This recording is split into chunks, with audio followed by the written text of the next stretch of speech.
चोरट्यांचा ऐन दिवाळीत धमाका सुरूच. देवपूर परिसरातील जयहिंद कॉलनीतील छत्रपती मिल्क सेंटरचे कुलूप तोडून रोकड लंपास केले असून यात सदर चोर सीसीटीव्ही कॅमेऱ्यात कैद झाल्याचे दिसून येत आहे. याबाबत वृत्त असे की सध्या शहर आणि देवपूर पोलिसांना चोरट्यांनी जणू ग्रहणच लावले आहे की काय असा प्रश्न निर्माण होत आहे. दररोज कुठे ना कुठे चोरीची घटना घडत असून आज सकाळी देखील देवपूर परिसरात चोरीची घटना उघडकीस आली आहे. एका मिल्क सेंटरचे शटरचे कुलूप तोडून चोरट्याने दुकानातील रोकड लांबविली असून शिवाय हा प्रकार सीसीटीव्हीत कैद होत असल्याचे त्याच्या लक्षात आल्याने त्याने हातातील टॅमीने सीसीटीव्हीचा कॅमेरा फोडून संताप व्यक्त केला आहे. तरी देखील हा सर्व प्रकार सीसीटीव्हीत कैद झालेला असल्याने या चोरट्याला शोधून काढण्यात पोलिसांना या फुटेजची मदत होणार आहे. देवपूर परिसरातील प्रशांत गिरधर देशले यांच्या मालकीचे जयहिंद कॉलनीत चुडामणी बंगला ते इंदिरा गार्डन दरम्यान छत्रपती मिल्क सेंटर हे दुकान असून काल रात्री ते नेहमीप्रमाणे दुकान बंद करून घरी गेले असता आज सकाळी 10:30 वाजता ते दुकानात आले असता त्यांना शटरचे कुलूप तुटलेल्या अवस्थेत दिसून आले. त्यामुळे त्यांची शंका बळकावली व सदर दुकान उघडून पाहिले असता चोरी झाल्याचे आढळून आले. विशेष म्हणजे त्यांनी दुकानासह परिसरात हालचालींचे चित्रण व्हावे म्हणून सीसीटीव्ही बसविले आहेत. त्याचा एक कॅमेरा देखील फुटलेला आढळून आला. प्रशांत देशले यांनी सदर घटनेची माहिती देवपूर पोलिसांना दिली असता एपीआय चंद्रकांत पाटील यांनी शोध पथकासह घटनास्थळी भेट दिली. तर एलसीबीचे पथक देखील या ठिकाणी घटनास्थळी दाखल झाले होते. त्यांच्याच उपस्थितीत दुकानातील सीसीटीव्ही फुटेज पाहणी केली असता चोरट्याचा प्रताप उघडकीस आला. सदर चोरटा हा चोरी करण्यापूर्वी स्वस्तिक फरसान व छत्रपती मिल्क सेंटर यांच्यात असलेल्या बोडीत लपून राहिला होता. रात्री 1:30 वाजेच्या सुमारास त्याने रस्त्यावर सामसूम असल्याचे पाहून दुकानाचे शटरचे कुलूप लोखंडी टॅमीने साहाय्याने तोडून आत घुसला व तत्पूर्वी त्याने दुकानाबाहेर लावलेला सीसीटीव्ही कॅमेराही त्याच लोखंडी टॅमीने फोडला होता. दुकानात शिरताच त्याने सीसीटीव्हीला वीज पुरवठा करणारे बटन बंद केले. काउंटरच्या ड्रायव्हरमध्ये असलेले 22,000 रुपये रोकड घेतली व शिवाय जाताना तोडलेले कुलूपही चोरट्याने सोबत नेले असल्याचे समजते. त्यामुळे सदर पोलीस प्रशासन हे कुंभकर्णासारखे झोपी गेलेले अवस्थेत दिसून येत आहे. त्यामुळे पोलीस प्रशासनाने जागे होऊन या चोरट्यांना चांगला चोप देऊन धडा शिकविला पाहिजे अशी आम जनतेतून प्रतिक्रिया व्यक्त होत आहे.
मी छत्रपती मिल्क सेंटर अमूलचा धुळे शहराचा डिस्ट्रीब्युटर आहे.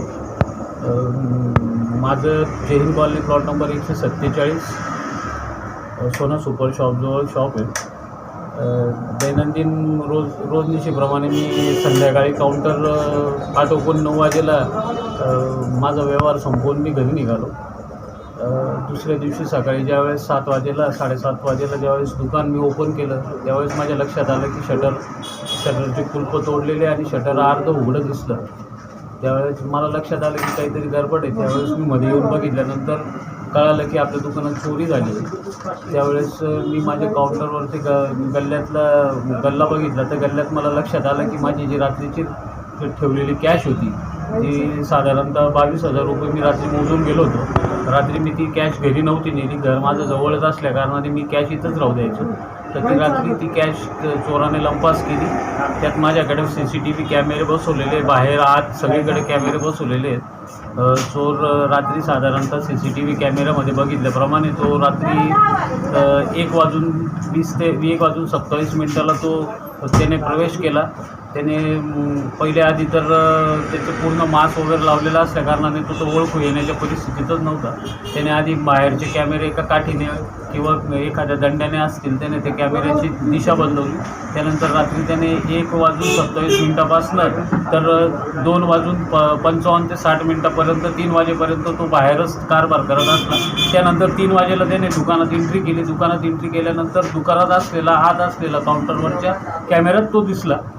त्याने कॅमेऱ्यावर त्याचं लक्ष गेल्याबरोबर त्याने मेन सप्लाय ऑफ केला आणि त्याच्यानंतर त्याने ते काम केलं. सकाळी मला सगळं बघितल्यानंतर मग मी सकाळी पोलीस स्टेशनला जाऊन देवपूर पोलीस स्टेशनला जाऊन मी माझी कंप्लेंट नोंदवली. त्या कंप्लेंटनुसार तत्परतेने डिपार्टमेंटचे अधिकारी सगळे येऊन त्यांनी व्हिजिट दिली. CCTV फुटेज बघितले. त्याचे पेनड्राईव्हमध्ये त्यांनी ते CCTV फुटेज सगळे लोड केले आणि त्यानुसार मग पुढची कारवाई त्यांनी करू आणि त्वरित चोराचा तपास लावू असं आश्वासन देऊन ते केलं.